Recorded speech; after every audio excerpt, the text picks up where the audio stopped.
Experiments carried out in universities and schools around the world have shown that if you take a passage of prose, keep the same words in the same order, but set them out on the page as if they were a poem, you will instantly change the way people respond to and thus understand those words. This illustrates the importance of a poem's layout for its meaning, and demonstrates how poetry's practice of distributing its words and phrases across separate lines and sometimes stanzas serves much more than a merely decorative purpose. Rather, its influence is sufficiently great that it can alter both the meaning of words and the psychological state of the reader as she or he begins to read them. There are no hard and fast rules for how this works in practice. Instead, many of the best poems themselves create the rules by which they are to be interpreted.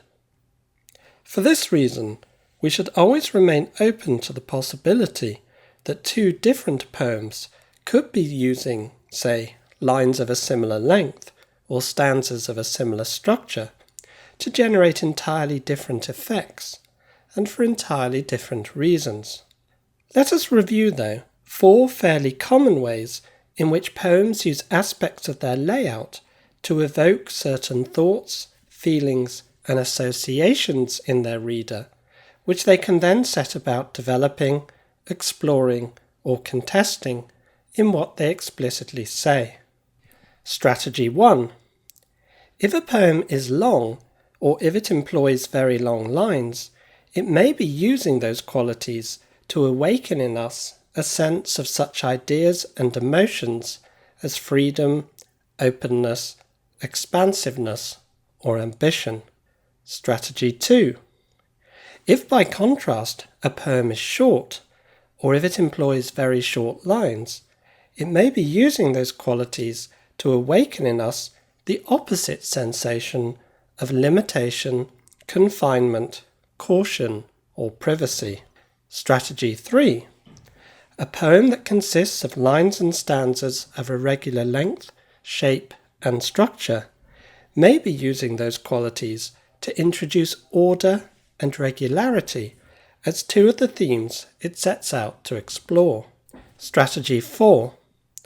A poem that consists of lines and stanzas that are irregular or fragmented in length, shape, and structure may on the other hand be using those qualities either to present a world that is similarly fragmented, or to present the lived reality of someone who experiences it in that way.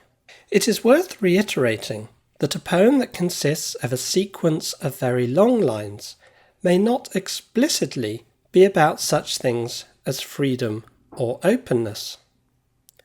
It could, though, be drawing upon these associations to give us an added sense of its primary subject, be that the experience of childhood in the countryside or of a summer spent on the 7 seas. Likewise, a poem about the collapse into confusion of an individual's mind could be written in lines and stanzas of considerable regularity and order, precisely as a way of expressing the seemingly paradoxical truth that madness, chaos, and passion can continue to exist at the heart of even the most rigidly ordered lives and societies. Sometimes the layout of a poem can supplement its content. At other times, it can work to create a tension with it. The contribution a poem's layout makes to its overall meaning is most clearly in evidence in what we call pattern poems, or sometimes concrete poems if we are talking about more modern examples. One of the most famous of these is Easter Wings by the 17th century English poet George Herbert. As you can see, the shape of the 2 stanzas together makes the poem as a whole look like the wings of its title. Rather than being merely decorative, though, the gradual narrowing of the length of each line in the first half of each stanza, followed by the equally gradual widening of the lines again in the second half of that stanza, mirrors first the contraction and then the expansion again of the speaker's own material and spiritual circumstances.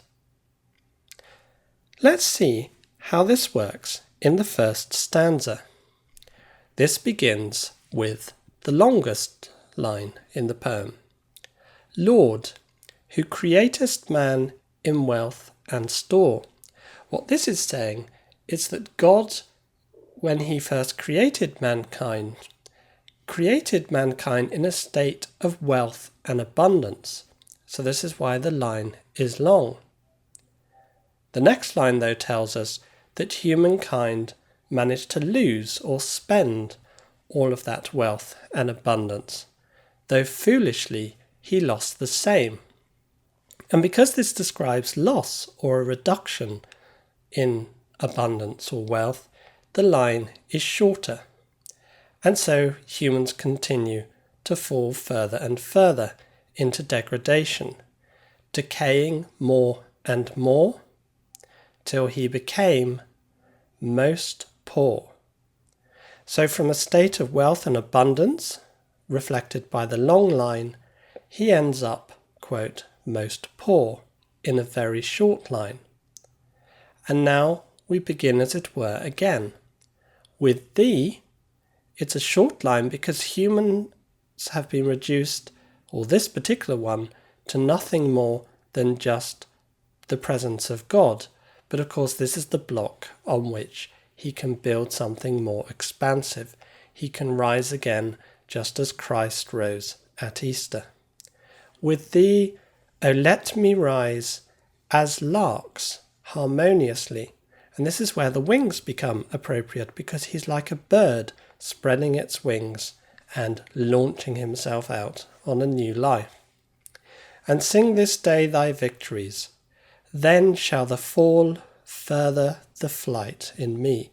In other words, the human being has gone through the process of falling and then rising again, of, if you like, losing all the abundance and wealth of an initial state, and then when he is reduced to being in the presence of nothing more than just God, this is the foundation block for growing, expanding, and living once again. Now, few poems make the correlation between layout and meaning as visually obvious as pattern poems such as Easter Wings, or John Hollander's Swan and Shadow, to take a more modern example. Nonetheless, this correlation between layout and meaning is always present in a poem, and it is always something that needs to be taken into account in any analysis of poetry. In the next few videos, we will look at some of the ways in which poems of different kinds use such things as line length, the transition from one line to the next, and stanza structure to render the active experience of reading them especially meaningful. We will also familiarize ourselves with some techniques for making sense of and interpreting those strategies.